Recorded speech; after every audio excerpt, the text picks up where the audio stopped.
You feel overwhelmed by pressures that seem to multiply daily, and every setback shakes your confidence and disrupts your peace of mind.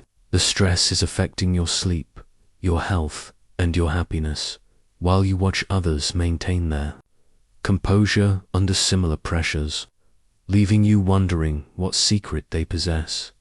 I am Marcus Aurelius, who maintained inner peace while ruling the most powerful empire in history and bearing the weight of millions of lives during plagues, wars, and constant threats to our civilization. The Stoic principles I developed through my personal meditations will give you a fortress of calm that no pressure can penetrate. Using the same philosophy that sustained me through the darkest moments of imperial rule. Whether you're managing a team or managing your own overwhelming responsibilities, the fundamentals of mental mastery remain unchanged across centuries. But first, like this video, subscribe for more Stoic wisdom, and comment where you're watching from. I want to see how far this ancient strength can reach. I was 38 when the golden laurel crown was placed upon my head, and I remember thinking it felt heavier than any armor I had ever worn.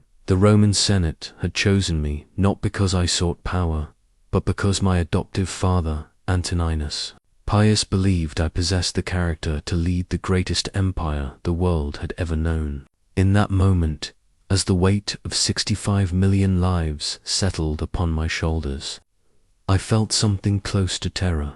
You must understand, I had been a student of philosophy, not politics. I preferred my books to the gladiatorial games, meditation, to military campaigns. Yet here I stood, inheriting an empire that stretched from Britain to Syria, from Germany to Africa. Every decision I would make could mean prosperity or starvation for entire provinces, peace or war for millions of families, life or death for countless souls. The first weeks were crushing. I would wake before dawn, my mind already racing with the day's impossible choices. Should I approve the grain shipments to Alexandria or prioritize the military supplies for the Danube frontier? How could I balance the demands of the patrician class against the needs of the common people?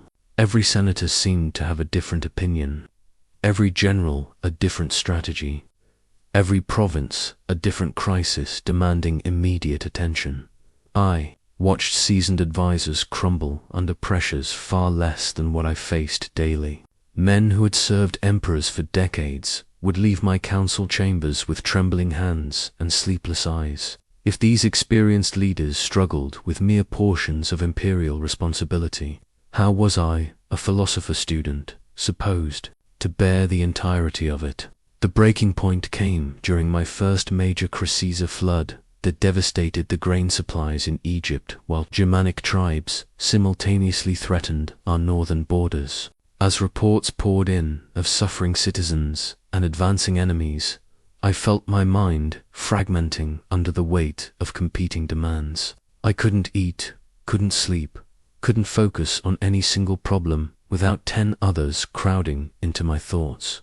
That night, alone in my chambers, I realized something profound. If I continued letting external pressures control my internal state, I would not only fail as an emperor, but destroy myself in the process. The crown had not made me powerful, it had revealed my powerlessness over everything except one crucial domain. I needed to discover what that domain was, and I needed to master it completely, or everything under my rule would suffer the consequences of my mental chaos.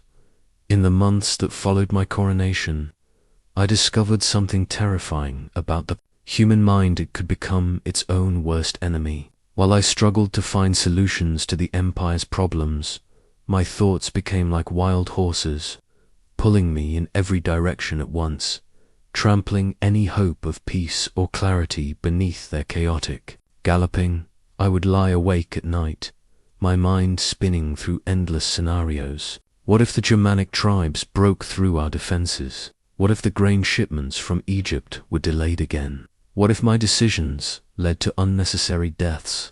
Each worry spawned 10 more, until my chamber felt like a prison where the walls were made of my own racing thoughts. During the day, I watched this same mental chaos destroy my most capable advisors. General Lucius, a man who had commanded legions with steady hands for 20 years, began making erratic decisions after weeks of sleepless nights worrying about supply lines.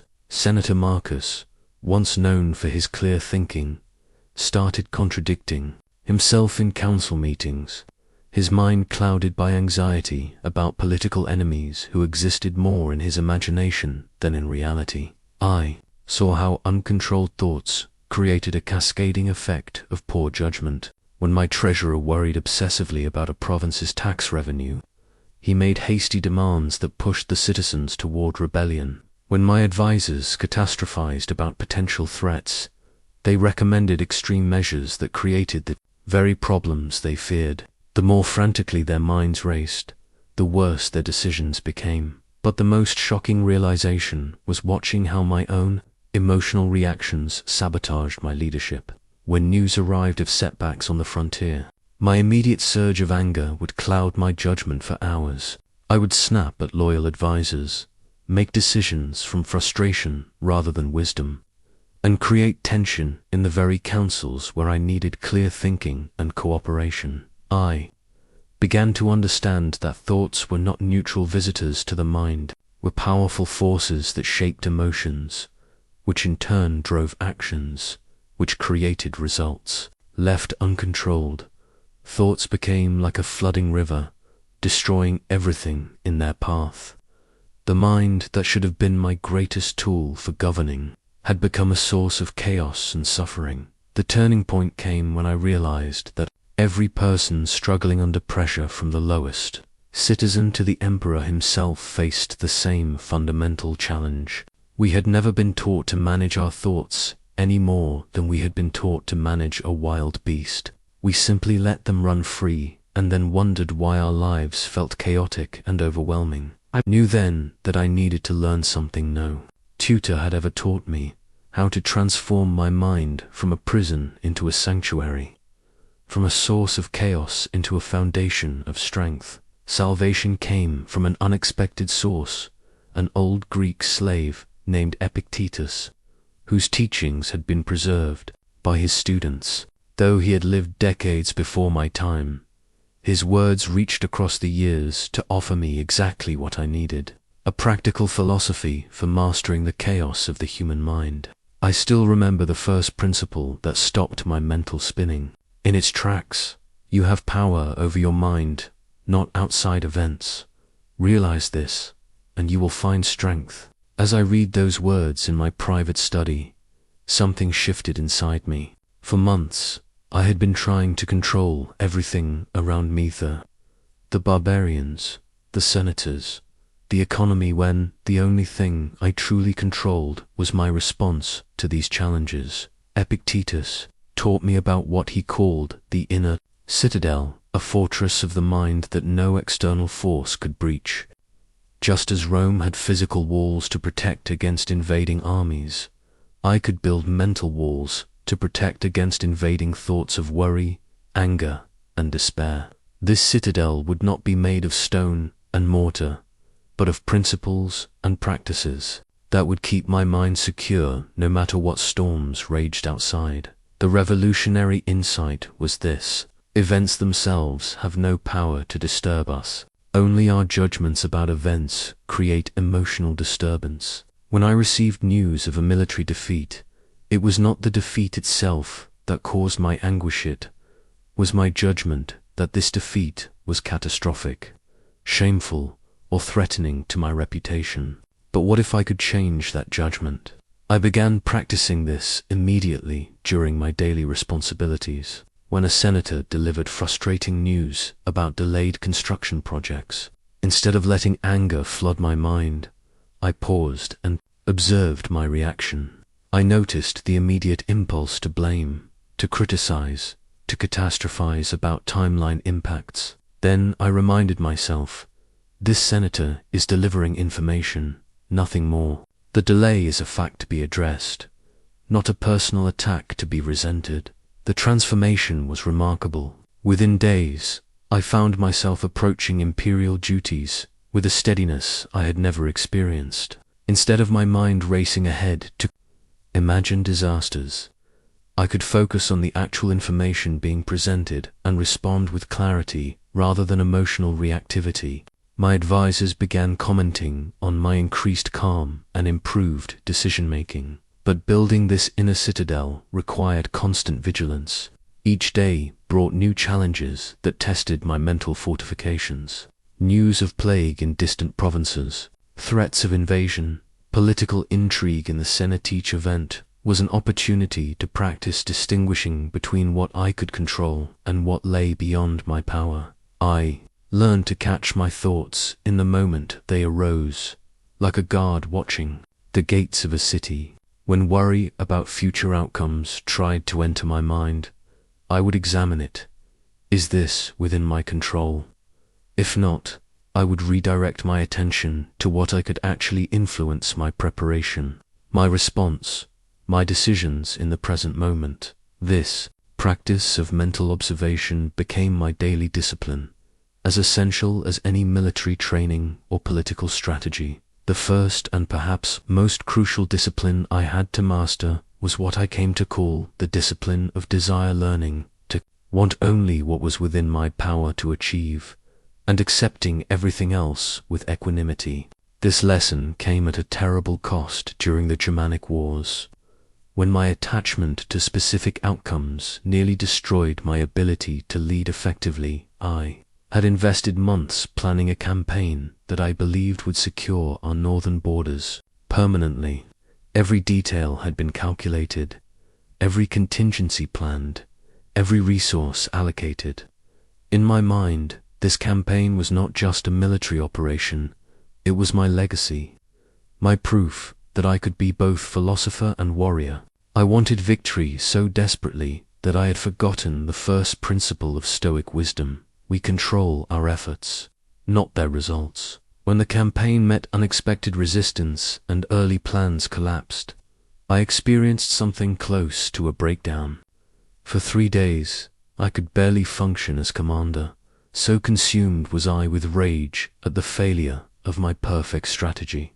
I berated my generals, second-guessed every decision, and lost precious time trying to force reality to match my desires, rather than adapting to what actually confronted us. That's when I understood what Epictetus meant when he taught that our suffering comes not from what happens to us, but from the difference between what we want and what we get. I had attached my sense of worth, my identity as emperor, even my vision of Rome's future, to one specific military outcome. When that outcome didn't materialize, I felt as though I personally had been defeated. The breakthrough came when I learned to distinguish between preference and attachment. I could prefer for the campaign to succeed.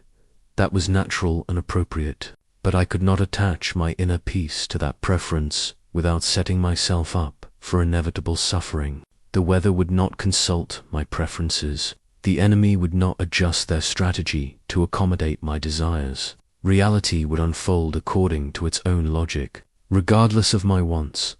I began practicing a new approach to imperial responsibilities. Before any major decision or initiative, I would clarify my intention and effort level. These were within my control. Then I would consciously release attachment to specific outcomes. I could want the grain shipments to arrive on time, but I would not let my emotional state depend on their punctuality. I could hope for peaceful relations with neighboring kingdoms, but I would not be devastated if diplomacy failed. This practice transformed not only my emotional state, but my effectiveness as a leader. When I stopped being consumed by anxiety about outcomes I couldn't control, I could devote full attention to the factors I could influence. Instead of wasting energy worrying about whether the Senate would approve my proposals, I focused entirely on crafting the best possible proposals and presenting them with maximum clarity and persuasion. The most profound shift was learning to find satisfaction in the quality of my effort rather than in external results. When I made decisions based on virtue and wisdom, I could feel genuinely fulfilled regardless of whether those decisions led to immediate success. This wasn't resignation or indifference, it was freedom. Freedom from the constant anxiety of trying to control an uncontrollable world. I discovered that this discipline of desire was actually a discipline of love, learning to love reality as it is rather than demanding it conform to my preferences. Once I had learned to control my desires, I faced an equally challenging discipline, learning to act from principle rather than impulse, to respond rather than react, regardless of the emotional storms swirling within me. This discipline of action would be tested most severely during the political crisis that nearly tore the empire apart in my 8th year of rule. A conspiracy among several prominent senators had been discovered, threatening not just my reign, but the stability of Rome itself. My first impulse was immediate and visceral: arrest them all, make examples through swift punishment, show strength through decisive retaliation. The anger burned hot in my chest, demanding immediate satisfaction through action that would demonstrate my power and resolve. But I had learned to pause between impulse and action, to create a space where wisdom could intervene before emotion drove my decisions. I retreated to my private chambers and asked myself the questions that had become my guide. What would virtue counsel in this situation? What action would best serve the common good? What would I do if I were completely calm and thinking clearly? The answers that emerged were entirely different from my emotional impulses. Virtue counseled justice over vengeance, understanding over retribution. The common good required stability and reconciliation, not the chaos that mass arrests would create. Clear thinking revealed that some senators might have been coerced rather than willing conspirators, and that the underlying grievances driving the conspiracy needed to be addressed, not just the symptoms. So, instead of acting from anger, I chose to act from principle. I investigated thoroughly but fairly, distinguished between leaders and followers, addressed legitimate concerns that had made the conspiracy appealing, and responded with measured justice rather than vengeful fury. The result was not only the end of the conspiracy, but increased respect for imperial authority based on wisdom rather than fear. This experience taught me that the discipline of action required constant vigilance over my emotional impulses. Every day brought situations that triggered immediate reactions, incompetent officials who made me want to lash out in frustration, delays that sparked impatience, criticism that aroused defensiveness. But I learned to recognize these impulses as information, not commands. When feelings arose, I would acknowledge them without immediately acting on them. I notice anger arising about this delayed report. What is the anger telling me? What response would serve the situation best? This pause allowed me to choose actions based on what the situation required, rather than what my emotions demanded. I developed what I called the ruler's pause, a moment of conscious breathing and reflection before responding to any significant challenge. In that pause, I would remind myself of my core principles: justice, wisdom, courage, and temperance. I would ask which action would best embody these virtues, regardless of my personal feelings in the moment. This discipline transformed my effectiveness as emperor. Instead of being reactive and unpredictable, driven by whatever emotion the latest crisis had triggered, I became steady and reliable.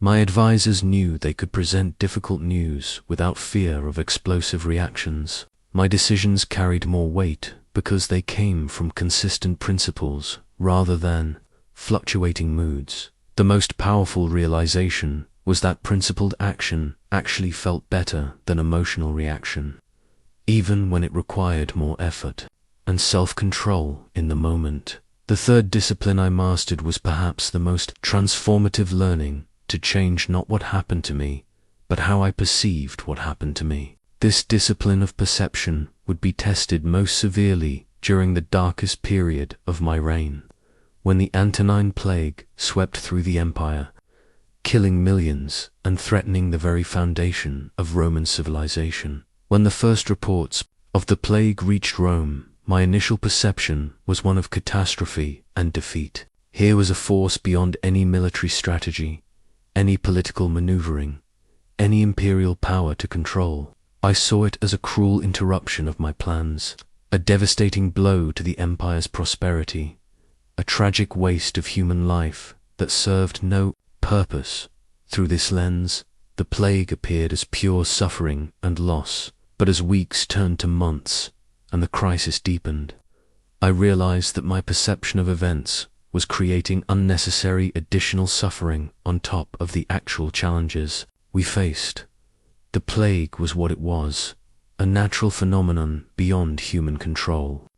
But my interpretation of it as a personal failure, a cosmic injustice, or a sign of divine displeasure was adding layers of anguish that served no practical purpose. I began to practice what I called seeing clearly, looking at events without the emotional coloring that my mind automatically applied. The plague was not good or bad in itself. It simply was. People were dying, cities were struggling, the economy was disrupted. These were facts to be addressed, not tragedies to be lamented beyond the point of usefulness. More remarkably, I began to see how this crisis could be reframed as an opportunity, rather than merely an obstacle. The plague was revealing the character of our leaders, showing who would flee responsibility and who would rise to serve others.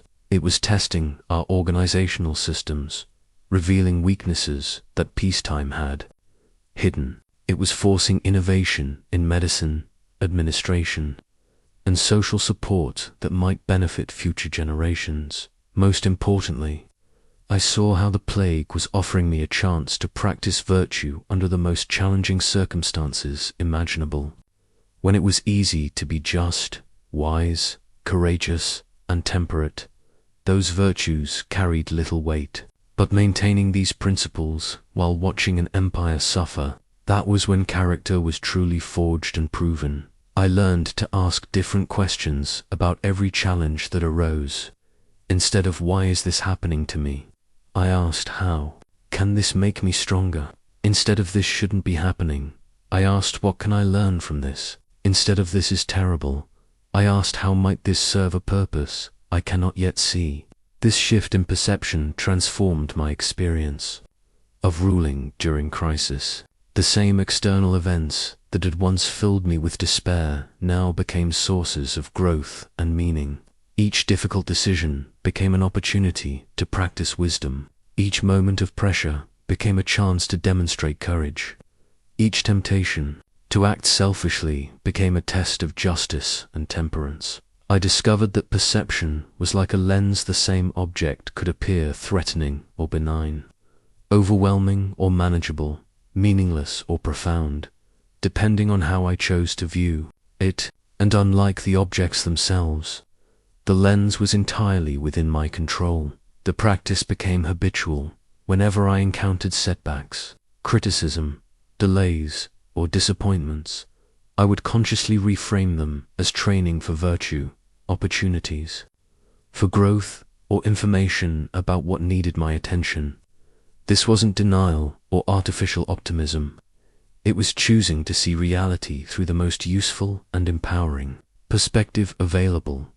What had once seemed like an empire under siege became an empire being strengthened through adversity, led by an emperor learning to find opportunity within every obstacle. The practices I have shared so far required a foundation that I built through what became the most important part of my day, the sacred hour before dawn, when I prepared my mind for whatever challenges lay ahead. These morning reflections became the bedrock upon which all my other philosophical practices were built. I would rise while the palace still slept, when the only sounds were the distant footsteps of night guards and the occasional call of early birds. In those quiet moments, before the demands of empire could crowd my thoughts, I would sit with my journal and engage in what I called my morning preparation of the soul. The first part of this practice was acknowledging the likely difficulties I would face that day. Rather than hoping for an easy day or trying to think only positive thoughts, I would deliberately imagine the frustrations, setbacks, and challenges that might arise. I would picture difficult senators, delayed reports, bad news from the provinces, and my own potential reactions to these situations. This was not pessimism, but preparation. By mentally rehearsing how I wanted to respond to difficulties before they occurred, I was much more likely to respond with virtue when they actually arose. If I imagined a senator criticizing my policies, I could practice responding with curiosity about their concerns rather than defensiveness about my decisions. If I envisioned receiving news of military setbacks, I could rehearse accepting the information calmly and focusing on solutions rather than blame. The second part of my morning practice was setting philosophical intentions for the day. I would remind myself of the Stoic principles that would guide my decisions: to act justly, to seek wisdom, to show courage, and to practice temperance. I would commit to treating every person I encountered with dignity, to making decisions based on the common good rather than personal advantage, and to maintaining my inner peace regardless of external circumstances. I would also reflect on my role and responsibilities, not as burdens to be endured, but as opportunities to serve something greater than myself. The weight of governing 65 million people, which had once felt crushing, became a privilege to practice virtue on a scale that could impact countless lives for good. Most importantly, I would spend time remembering the temporary nature of all things, including my own life and reign. This meditation on impermanence served not to depress me, but to clarify my priorities. Knowing that my time was limited made every day precious and every decision significant. It reminded me to focus on what truly mattered, rather than getting caught up in petty concerns or ego-driven pursuits. The transformation this practice created in my days was remarkable. Instead of waking with anxiety about what might go wrong, I woke with intention about how I wanted to show up. Instead of being caught off guard by the day's first crisis, I was mentally prepared to respond with wisdom and calm. Instead of letting events control my emotional state, I started each day with my philosophical foundation firmly in place. This morning preparation also helped me maintain consistency in applying Stoic principles. When I had explicitly committed to patience during my morning reflection, I was much more likely to remember that commitment when faced with an incompetent official later in the day. When I had mentally rehearsed responding to criticism with curiosity, that response came more naturally when criticism actually arrived. Over time, these morning reflections became as essential to my effectiveness as emperor as any briefing from my advisors or consultation with my generals. They were my daily opportunity to align my actions with my values, to prepare my mind for service, and to remember the larger purpose that gave meaning to all the day's smaller tasks. The hour I spent preparing my soul each morning shaped every hour that followed. If my mornings were for preparation, my evenings were for honest reflection, a daily practice of examining my thoughts, actions, and reactions without the harsh judgment that would discourage growth, but with the clear-eyed assessment that would ensure continuous improvement. This evening review became the other pillar supporting my philosophical development. Each night, after the last advisor had departed and the palace had settled into quiet, I would return to my private chambers and conduct what I called the day's accounting. This was not an exercise in self-punishment for mistakes made, but a loving examination of how well I had lived up to my own principles and what I could learn from both my successes and failures. I would review the day systematically, asking myself specific questions about my performance as both emperor and human being. When had I responded to challenges with wisdom rather than emotion? When had I acted from virtue rather than impulse? When had I maintained my inner peace despite external pressures? These moments of success were celebrated not with pride, but with gratitude, recognizing that they represented progress in my philosophical development. More importantly, I would examine the moments when I had fallen short of my own standards. When had I spoken in anger rather than pausing to consider my words? When had I made decisions based on ego rather than the common good? When had I allowed external events to disturb my inner equilibrium? These failures were examined not with shame but with curiosity, as opportunities to understand my patterns and prepare for similar situations in the future. One particular evening review stands out in my memory. It had been a difficult day, news of renewed fighting on the Germanic frontier, a disappointing report on grain production in Egypt, and a tense confrontation with several senators who questioned my resource allocation decisions. During the evening reflection, I realized that while I had maintained my composure publicly, I had spent much of the day internally rehearsing arguments with my critics and imagining vindictive responses to their challenges. This recognition was valuable because it revealed a gap between my external behavior and internal state. While I appeared philosophical and measured on the surface, my mind had been churning with resentment and defensive strategies. This insight helped me understand that true Stoic practice required not just controlling my actions, but also monitoring and redirecting my thoughts. From that evening forward, I added a new element to my daily practice: periodic check-ins with my mental state throughout the day. Not just at morning and evening, I would pause periodically to ask, what is my mind doing right now? Are my thoughts serving virtue or feeding ego? Am I responding to reality or to my stories about reality? The evening review also helped me recognize patterns in my behavior that might have otherwise gone unnoticed. I began to see that I was most likely to lose my philosophical composure when I was physically tired, when I skipped my morning reflection, or when I tried to handle too many complex decisions in rapid succession. These insights allowed me to adjust my schedule and practices to support my philosophical goals. Perhaps most importantly, the evening review cultivated what I can only call loving honesty toward myself. I learned to see my mistakes as information, rather than evidence of personal failure. Each moment when I fell short of my ideals became data about human nature and opportunities for growth, rather than reasons for self-condemnation. This practice of honest self-examination created a feedback loop that accelerated my development. By paying attention to what worked and what didn't, by celebrating progress and learning from setbacks, I was able to refine my approach continuously and avoid repeating the same mistakes indefinitely.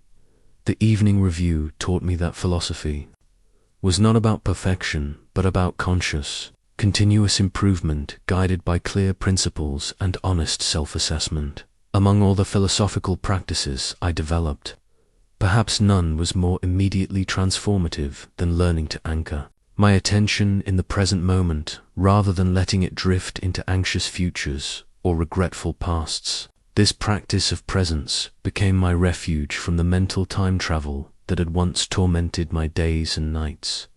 The problem had become clear during the early years of my reign, when I realized that while my body was present in council meetings, my mind was often elsewhere entirely. I would be listening to a report about provincial taxes, while simultaneously worrying about next month's military campaign and regretting yesterday's decision about grain distribution. This divided attention meant I was never fully engaged with the task at hand, never completely effective in any single moment. The breakthrough came when I understood that the present moment was the only place where I actually had any power. The past was fixed and unchangeable, and no amount of regret or rumination could alter decisions already made or events already concluded. The future was uncertain and largely beyond my control. Worry and planning beyond reasonable preparation served only to waste present moment energy that could be applied to current responsibilities. But in this moment, this immediate, actual Real momenti had complete authority. Right now, I could choose my thoughts, direct my attention, decide my response, and take action aligned with my values. The present was my domain of power, the only time and place where I could actually influence my life and my empire. I began practicing what I called returning home to now.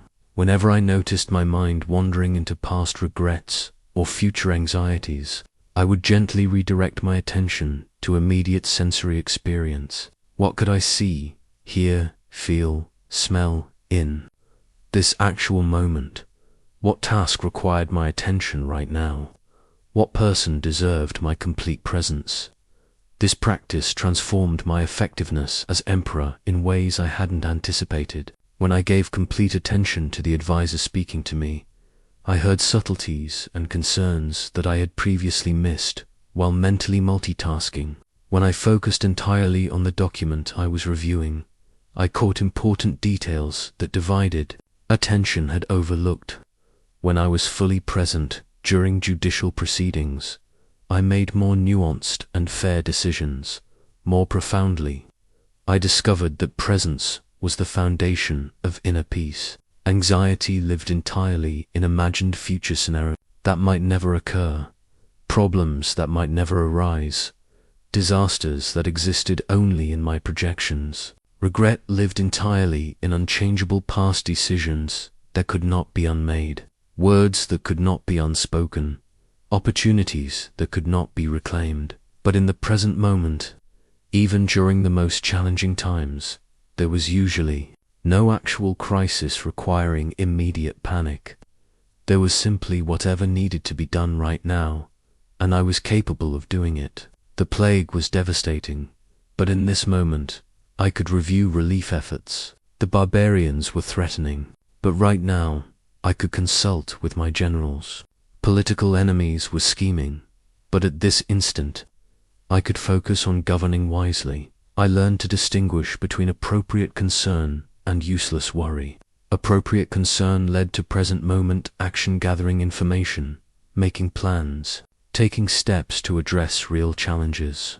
Useless worry was mental spinning about possibilities that were either beyond my control or not immediately actionable. The practice of presence also deepened my appreciation for the simple experiences that punctuated even the most difficult days. The taste of morning bread, the warmth of sunlight through my chamber window, the satisfaction of clear thinking during complex decisions. These small moments of goodness were always available when I was actually present to notice them. Perhaps most importantly, I found that presence was the key to responding rather than reacting.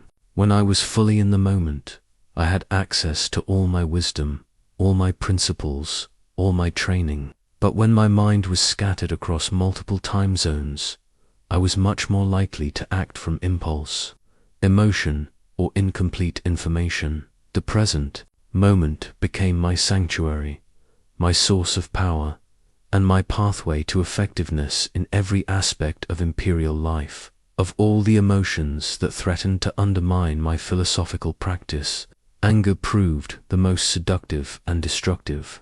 Unlike fear or sadness, anger felt powerful and righteous, convincing me that it was justified and even necessary for effective leadership. Learning to transform this fire into understanding became one of my most crucial battles and victories. The pattern was always the same. Some official would demonstrate breathtaking incompetence, delivering reports months late or implementing policies in ways that completely contradicted their intent. My initial response was a surge of righteous fury. How dare they waste imperial resources through their negligence? How could they be so careless with responsibilities that affected thousands of lives? The anger felt not only justified but morally necessary, as if failing to be outraged would somehow condone their failures. But I began to notice something troubling about my angry responses. While they might provide momentary satisfaction and certainly got people's attention, they rarely led to the improvements I sought.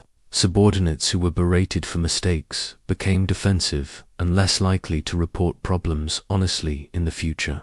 Officials who were publicly humiliated often became more focused on avoiding blame than on accepting responsibility and improving performance. More significantly, I realized that my anger was based on an unrealistic expectation that people should never make mistakes, should always understand complex instructions perfectly, and should invariably prioritize imperial needs over their personal concerns. When I examined this expectation honestly, I had to admit it was absurd. I made mistakes regularly, despite my education and training. Why should I expect perfection from others when I couldn't achieve it myself? This insight led me to experiment with a different approach. Instead of asking how dare they do this, I began asking why might they have done this. Instead of assuming malice or incompetence, I started with curiosity about the circumstances, pressures, or misunderstandings that might have led to the problematic behavior. The transformation in my interactions was remarkable. When a provincial governor submitted a report that completely missed the point of my previous instructions, instead of responding with angry correction, I asked questions. Help me understand how you interpreted my directives. What challenges did you encounter in implementation? What information might you have needed that wasn't provided? These conversations revealed that my original instructions had been ambiguous, that local conditions made direct implementation impossible, and that the governor had been trying to achieve my underlying goals through adapted methods. I discovered that what I had been interpreting as incompetence was often actually people doing their best with incomplete information, competing priorities, or circumstances I didn't fully understand.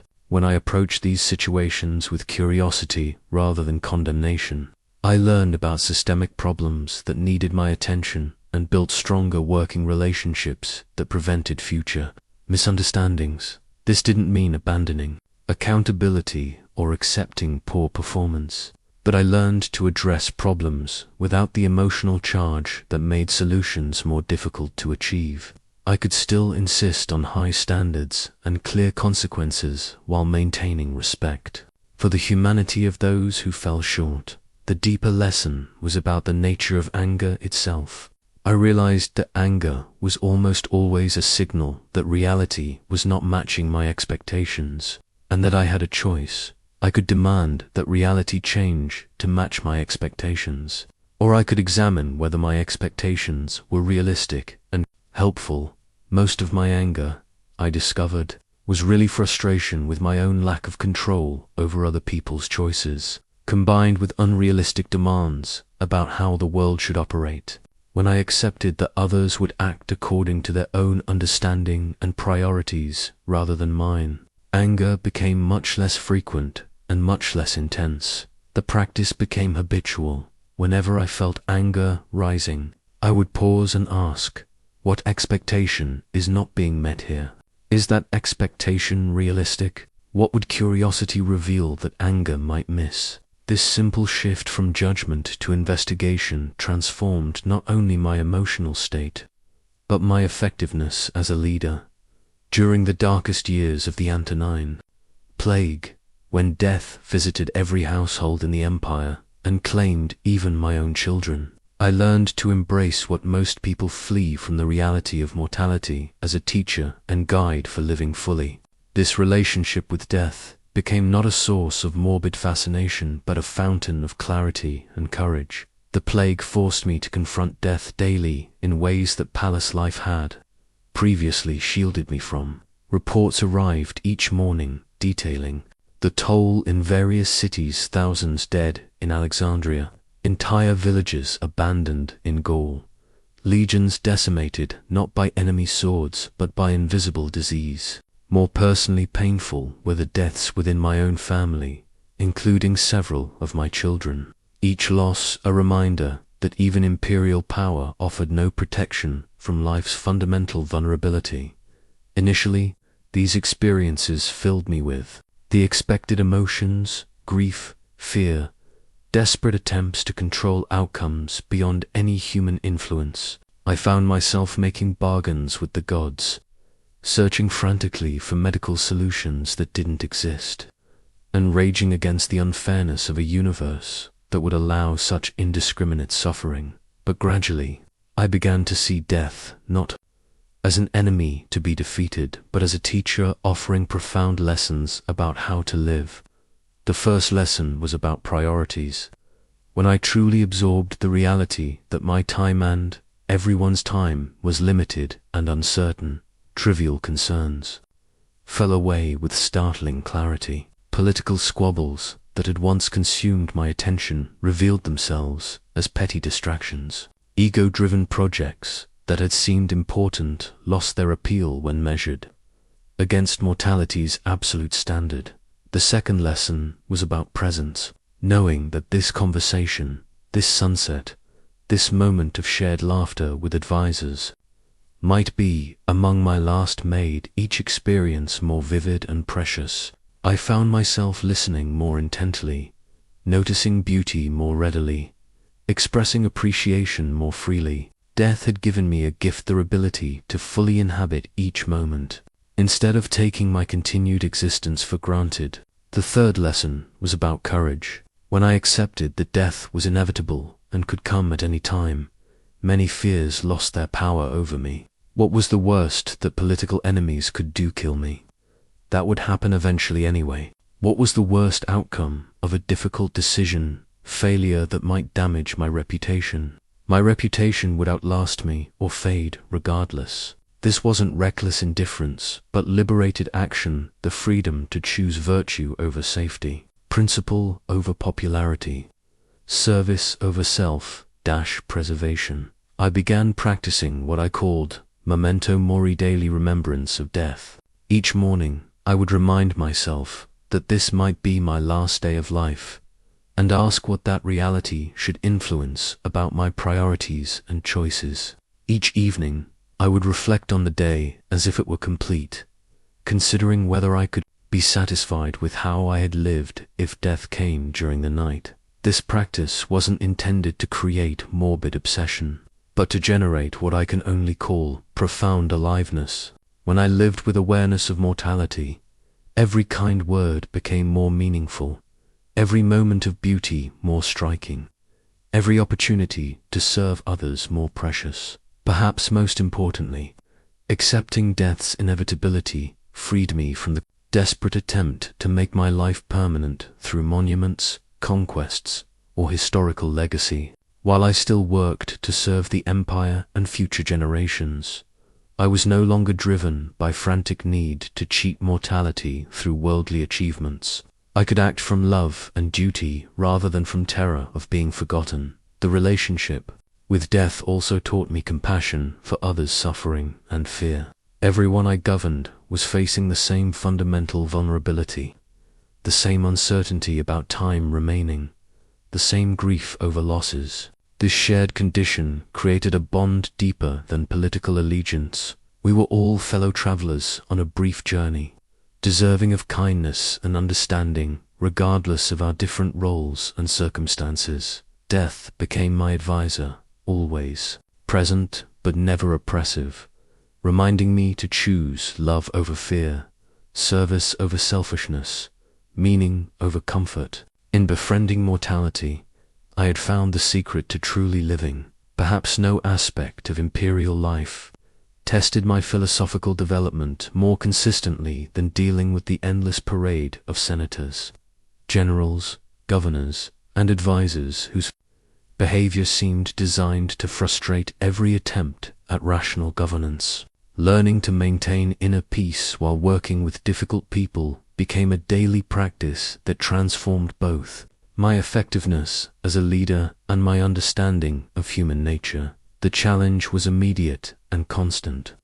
Senator Cassius, who seemed incapable of supporting any proposal he hadn't personally authored, General Avidius, whose military competence was matched only by his political ambition and contempt for civilian authority, Governor Albinus, who interpreted every imperial directive as a personal slight requiring defensive justification. Each brought their own particular form of difficulty, and each tested my commitment to philosophical principles in real-world circumstances. My The initial approach was to try changing these people, reasoning with them, persuading them, occasionally pressuring them to behave more cooperatively. This strategy was not only unsuccessful, but actively counterproductive. The more I pushed for different behavior, the more resistant they became. The more I explained why their approach was problematic, the more defensive they grew. I was expending enormous energy trying to control something entirely outside my power, other people's personalities and choices. The breakthrough came when I stopped trying to change them and started working to change my response to them. Instead of expecting Senator Cassius to suddenly become collaborative, I accepted that opposition was his nature and planned accordingly. Rather than hoping General Ovidius would abandon his political ambitions, I found ways to channel those ambitions toward goals that served the empire. Instead of being frustrated by Governor Albinus's defensiveness, I adjusted my communication style to reduce his perception of criticism. This shift required a fundamental change in my understanding of difficult people. I began to see that their challenging behaviors were not personal attacks on me, but expressions of their own fears, insecurities, and limited perspectives. Senator Cassius's opposition often stemmed from genuine concern about policies he didn't fully understand. General Ovidius's ambition reflected his desire to serve Rome in ways that matched his skills and interests. Governor Albinus's defensiveness revealed his fear of imperial displeasure and his uncertainty about expectations. When I approached difficult people with curiosity about their underlying motivations, rather than frustration about their surface behaviors, interactions became much more productive. I learned to ask questions that revealed their concerns. What aspects of this proposal worry you most? How might we address your concerns while still achieving our objectives? What would success look like from your perspective? I also discovered the power of acknowledging people's positive intentions even when disagreeing with their methods. I appreciate your commitment to provincial autonomy, and I share your concern about imperial overreach. Let me explain how this policy actually supports local governance. This approach disarmed defensiveness and created space for genuine dialogue about substantive issues. Perhaps most importantly, I learned to see difficult people as opportunities to practice virtue rather than obstacles to achieving my goals. Each challenging interaction became a chance to demonstrate patience, wisdom, justice, and courage. Senator Cassius's opposition became my opportunity to practice explaining policies more clearly and considering alternative perspectives. General Ovidius's ambition became my chance to practice finding win-win solutions that served both personal and imperial interests. This reframing transformed my emotional experience of difficult relationships. Instead of dreading meetings with challenging personalities, I began to see them as training sessions for philosophical development. Instead of taking their behavior personally, I could respond to their underlying needs and concerns. Instead of wasting energy on frustration and resentment, I could focus entirely on finding workable solutions. The most profound insight was recognizing that everyone is difficult to someone. I myself was undoubtedly challenging to work with, philosophical for some, insufficiently decisive for others, too focused on long-term consequences when others needed immediate action. Understanding my own difficult qualities helped me approach others with greater humility and compassion. Over time, many relationships that had seemed impossibly strained became surprisingly productive. When people felt understood rather than judged, heard rather than dismissed, they often revealed capabilities and wisdom that their defensive behaviors had previously obscured. Among the most counterintuitive, yet powerful practices I developed was something I called negative visualization, deliberately imagining loss, setbacks, and difficulties, not to invite them into my life, but to build emotional resilience and deepen appreciation for what I currently possessed. This practice became essential preparation for the inevitable challenges of both imperial rule and human existence. The technique emerged from a simple observation. Most of my suffering came not from actual events, but from the shock of unexpected difficulties. When I had mentally prepared for potential problems, I responded with much greater calm and effectiveness than when I was caught completely off guard. If I could systematically prepare for likely challenges, I might be able to maintain philosophical equilibrium even during genuine crises. Each morning, as part of my meditation practice, I would spend time imagining various setbacks that might occur during the day or in the near future. I would picture receiving news of military defeats, hearing criticism from the Senate, learning of natural disasters affecting the provinces, or facing personal losses that would test my emotional stability. This wasn't pessimistic thinking, but realistic preparation. These types of events had happened before and would likely happen again. During these visualizations, I would practice my intended response to each imagined difficulty. If news came of a military defeat, I would focus on gathering accurate information, supporting affected troops and their families, and adjusting strategy based on lessons learned, rather than dwelling on disappointment or blame. If the Senate criticized my policies, I would listen for valid concerns, explain my reasoning clearly, and remain open to modification where appropriate, rather than becoming defensive or stubborn. This mental rehearsal proved invaluable when real challenges arose.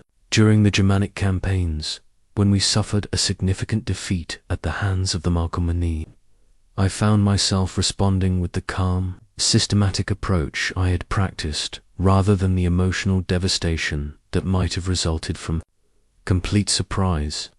Having mentally prepared for the possibility of military setbacks, I could immediately shift into problem-solving mode, rather than spending precious time processing shock and disappointment. The practice also served a second crucial purpose, deepening my appreciation for present blessings by imagining their absence.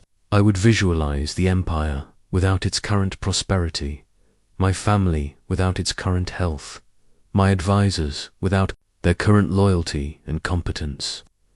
These exercises weren't intended to create anxiety, but to prevent the dangerous complacency that comes from taking good fortune for granted. When I imagined the loss of trusted advisors, I found myself listening to their counsel more attentively and expressing gratitude more readily.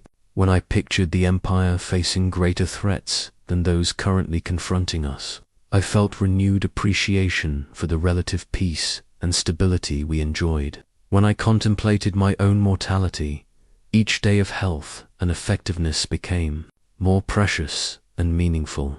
The most profound aspect of negative visualization was its effect on my relationship with attachment and expectation. By regularly imagining loss, I became less dependent on external circumstances for my inner peace. I could enjoy prosperity while knowing it was temporary, appreciate relationships while accepting their vulnerability, and pursue goals while remaining detached from specific outcomes. This practice also prepared me for one of the most difficult aspects of leadership: making decisions that might result in negative consequences despite good intentions.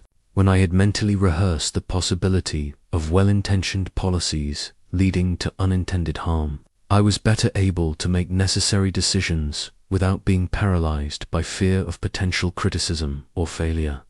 I learned to distinguish between negative visualization and pessimistic thinking. Pessimism assumes bad outcomes are likely and focuses on why efforts will probably fail. Negative visualization assumes that difficulties are possible and focuses on how to respond virtuously when they occur. One breeds despair and inaction. The other cultivates resilience and wisdom. The practice became a form of emotional insurance. By paying the small cost of uncomfortable mental preparation, I protected myself against the potentially devastating cost of being completely unprepared for life's inevitable challenges. In learning to expect difficulties, I had found a pathway to unshakable peace. The most revolutionary insight of my philosophical journey was understanding that virtue acting with wisdom, justice, courage, and temperance was not merely one good among many, but the only true good in human life. Everything else that people typically pursued for happiness was either indifferent to genuine well-being or actively harmful when not grounded in virtue. This realization transformed how I measured success and where I invested my energy. For most of my life, like most people, I had assumed that happiness came from accumulating external goods, wealth, power, reputation, achievements, pleasures, and the avoidance of pain, loss, and criticism. As emperor, I had access to all of these supposed goods in abundance, yet I discovered that possessing them provided no guarantee of inner peace, and losing them need not disturb my tranquility if my character remained intact. The revelation came during a period when everything external seemed to be going wrong simultaneously. Military campaigns were stalled, the plague was devastating cities, political enemies were spreading rumors about my competence, and my personal life was marked by the deaths of several children. By conventional measures, I was experiencing profound failure and loss. Yet I found that when I focused on maintaining virtue, responding to each challenge with wisdom, treating all people justly, acting courageously despite fear, and practicing temperance in my reactions, experienced a deep satisfaction that external successes had never provided. Conversely, I began to notice that when I acted against virtue-making decisions from ego rather than wisdom, treating people unfairly due to frustration, avoiding difficult choices from cowardice, or responding to stress with excess, I felt genuinely diminished, regardless of whether these actions led to favorable external outcomes. A military victory achieved through unnecessarily brutal tactics left me feeling corrupted rather than triumphant. A political success gained through deception created shame rather than satisfaction. This led me to a startling conclusion. Virtue was the only thing that was genuinely good for me in all circumstances. Wealth could be good if used wisely, but harmful if it bred arrogance or attachment. Power could serve virtue, but could also corrupt. Reputation could support good work, but could also become a distraction from actual service. Health was generally preferable to sickness, but I had seen sick people demonstrate magnificent virtue while healthy people wasted their vigor on trivial pursuits. But virtue acting with wisdom, justice, courage, and temperance was good always and everywhere. It improved every situation, served every relationship, and strengthened every aspect of character. It was the one investment that could never be lost to external circumstances, the one achievement that could never be taken away by others, the one source of satisfaction that never led to emptiness or regret. This understanding revolutionized my approach to imperial decision-making. Instead of asking, what will make me look successful, or what will be popular, or what will advance my interests, I began asking, what would virtue counsel in this situation? This single question simplified enormously complex choices because it provided a clear, consistent standard for evaluation. When facing the question of whether to continue expensive military campaigns on the Germanic frontier, I didn't focus primarily on the political costs of withdrawal or the reputational benefits of victory. Instead, I asked what justice demanded for the safety of Roman citizens, what wisdom suggested about the long-term sustainability of the campaigns, what courage required in terms of honest assessment of our military position, and what temperance counseled about the appropriate use of imperial resources. The practice of making virtue my primary good also freed me from the exhausting work of trying to control outcomes beyond my influence. I could put maximum effort into acting virtuously, while remaining emotionally detached from results that depended on factors beyond my control. If I made decisions based on wisdom and justice, I could be satisfied with my performance regardless of whether those decisions led to immediate success. This didn't mean becoming indifferent to external outcomes, still preferred peace to war, prosperity to poverty, health to sickness. But these preferences became secondary to my commitment to virtue. I would work diligently for good outcomes, while recognizing that my character was determined by my efforts and intentions rather than by results. The transformation was profound. I had found a source of fulfillment that no external circumstance could threaten, a standard of success that was entirely within my control, and a foundation for decision-making that brought consistency and peace to the most complex challenges of leadership. The culmination of all my philosophical practices was the development of what I came to recognize as unshakable inner strength, a foundation of character so solid that external circumstances could disturb my surface emotions but never threaten my core identity or derail my commitment to virtue. This strength was not built through single dramatic moments, but through thousands of small daily choices that accumulated into something approaching invincibility of spirit. The process began with understanding that strength, like muscle, develops through progressive resistance. Just as physical training requires gradually increasing weights, inner strength required deliberately choosing the more difficult path when virtue demanded it. When I could have avoided a difficult conversation with a problematic senator, I chose to address issues directly. When I could have delegated an unpleasant decision to subordinates, I accepted personal responsibility. When I could have taken the comfortable path that served my immediate interests, I chose the harder path that served the common good. Each of these choices felt small in the moment, but their cumulative effect was extraordinary. I discovered that courage grows through acts of courage. Wisdom develops through choosing thoughtful reflection over impulsive reaction.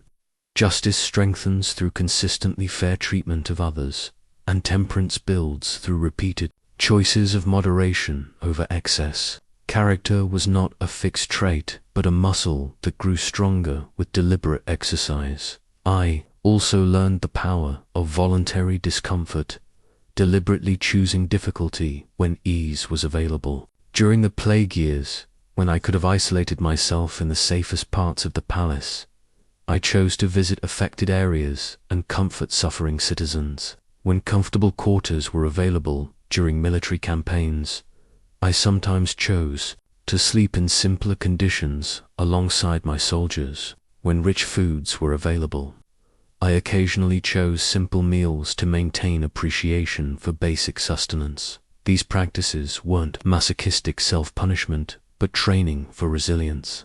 By voluntarily experiencing mild discomfort when I had choices, I built confidence in my ability to handle involuntary discomfort when circumstances demanded it. When genuine hardships arose, I had already proven to myself that I could maintain virtue and effectiveness even when conditions were challenging. The test of this inner strength came during what historians would later call the crisis of the 3rd century's precursors, simultaneous threats from multiple directions that seemed to threaten the very survival of the empire.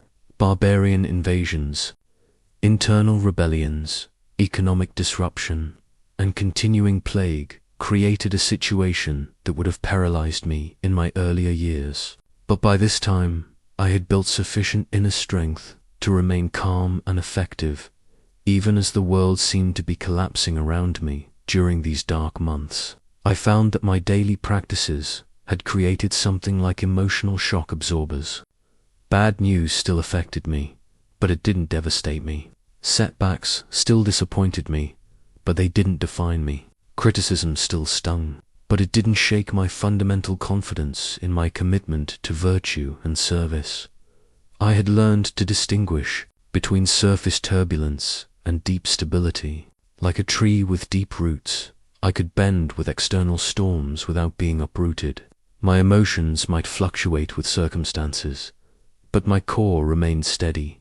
My external situation might change dramatically, but my internal commitment to wisdom, justice, courage, and temperance remained constant.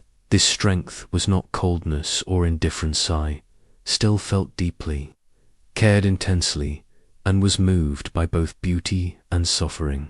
But these feelings existed within a framework of unshakable commitment to virtue that gave them meaning and direction rather than allowing them to create chaos and paralysis. The most profound realization was that this inner strength was available to anyone willing to build it through daily practice and conscious choice. It required no special talents, no favorable circumstances, no external permissions. It was the one form of power that was truly democratic, accessible to emperors and slaves, the wealthy and the poor, the educated and the simple. As I reflect on the principles that sustained me through the challenges of ruling an empire, I see with startling clarity how these same practices can transform the lives of people facing the pressures and complexities of your modern world.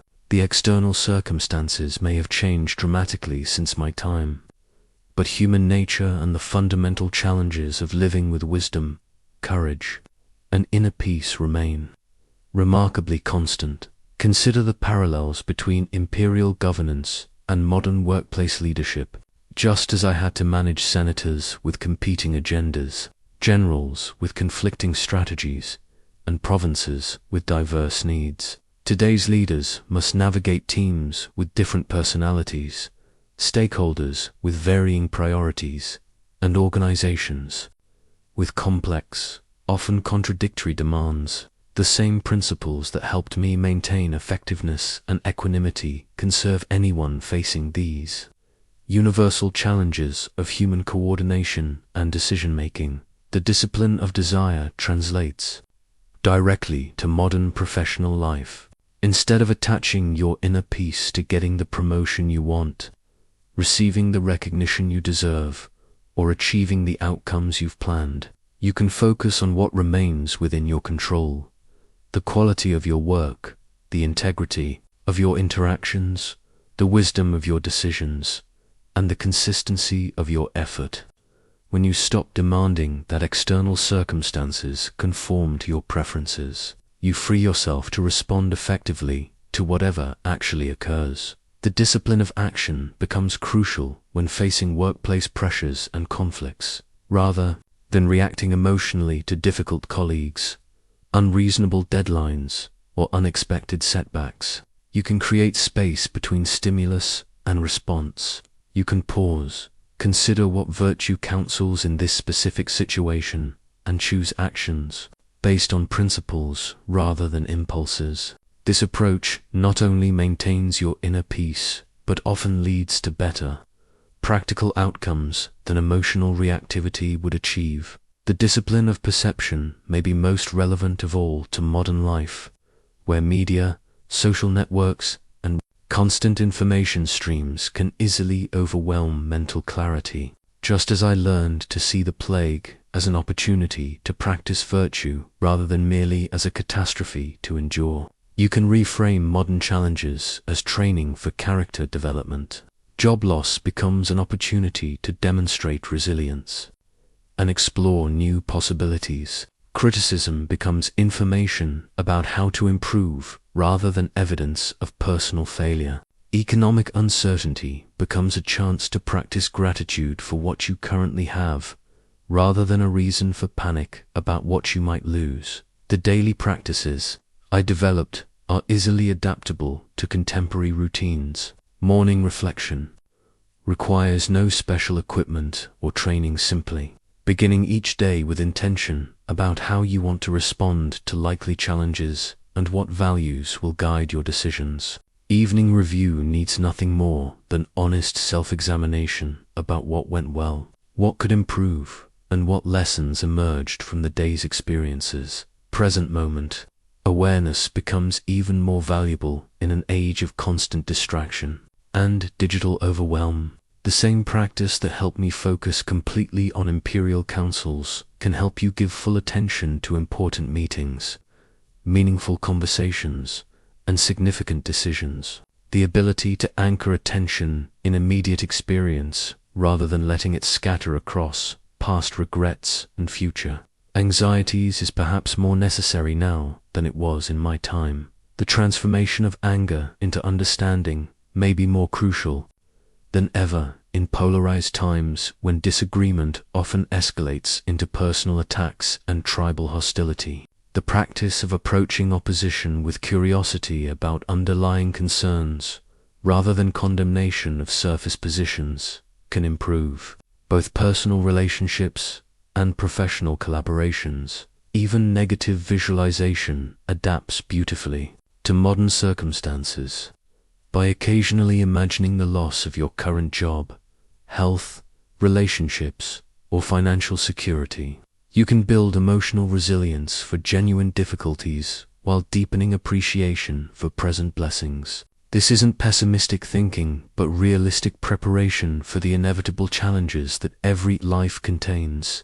Perhaps most importantly, the understanding that virtue is the only true good offers freedom from the exhausting pursuit of external validation, material accumulation, and status competition that characterizes so much of contemporary culture.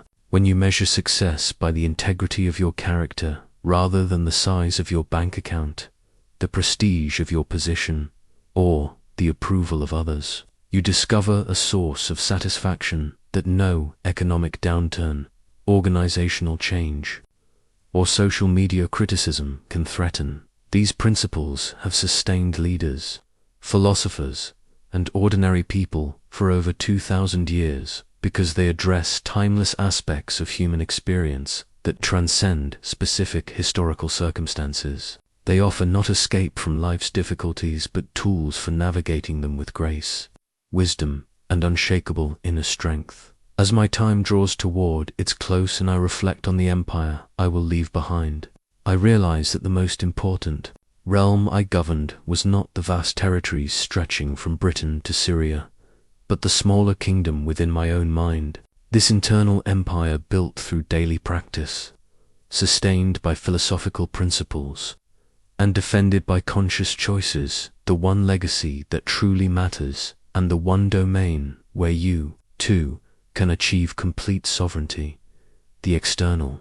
Roman Empire will rise and fall according to forces largely beyond any individual's control. Armies will win and lose battles, economies will prosper and struggle, political systems will evolve and transform. But the empire of the mind, once established through virtue and wisdom, can endure any external change and provide unshakable the foundation for a life of meaning and peace. Your personal empire begins with the recognition that you are already the ruler of a domain. More important than any geographic territory, your thoughts, your responses, your choices, and your character. Unlike external kingdoms that can be conquered by enemies or lost through circumstance, this internal realm remains forever within your sovereignty. No one can force you to think particular thoughts, feel particular emotions, or compromise particular values without your consent. The first step in building this empire is establishing clear principles that will guide your rule. Just as I relied on the 4 cardinal virtues, wisdom, justice, courage, and temperance, you must identify the core values that will serve as your constitution. These principles become your internal laws, providing consistent guidance for decisions, regardless of external pressures or changing circumstances. The second step is developing daily practices that strengthen your sovereignty over this inner domain. Morning reflection prepares your mind for the day's challenges. Evening review ensures continuous learning and improvement. Present moment awareness keeps you anchored in the only time when you have actual power. Regular examination of thoughts and emotions maintains conscious oversight of your internal kingdom. The third step is learning to distinguish between what belongs to your empire and what lies beyond its borders. You control your efforts, but not their results. You control your intentions, but not others' responses. You control your preparation, but not the circumstances you'll face.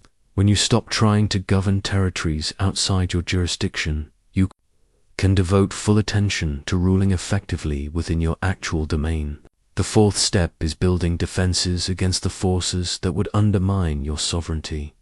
Uncontrolled emotions, unconscious reactions, external pressures, and the constant temptation to abandon virtue for immediate advantage. These defenses are built through practice, choosing principle over impulse, reflection over reaction, service over selfishness, truth over comfort. As you establish this personal empire, you'll discover something remarkable. The more effectively you govern your inner world, the more positive influence you'll have on the external world around you. People will be drawn to your stability and wisdom. Your calm presence will help others find their own center. Your principled actions will inspire others to consider their own values. Your inner strength will become a source of strength for those who interact with you. This is the true measure of success, not the size of your external achievements, but the quality of your internal governance. A person who maintains virtue under pressure responds to criticism with curiosity rather than defensiveness, treats others with consistent respect regardless of their status, and makes decisions based on principle rather than advantage has achieved something far more valuable than wealth, fame, or power. The empire of the mind is also the most democratic form of sovereignty. It requires no inherited position, no special talents, no favorable circumstances. It is equally available to every human being willing to undertake the daily work of conscious choice and character development. The slave can achieve this inner freedom as completely as the emperor. The poor can build this internal wealth as surely as the rich. The unknown can establish this personal nobility as fully as the famous. Your journey toward this sovereignty begins immediately with the next thought you choose to think, the next response you decide to make, the next principle you commit to follow. Each moment offers a new opportunity to strengthen your rule over this most important kingdom. I have shown you the path that transformed an anxious philosopher into an emperor at peace with himself and his responsibilities.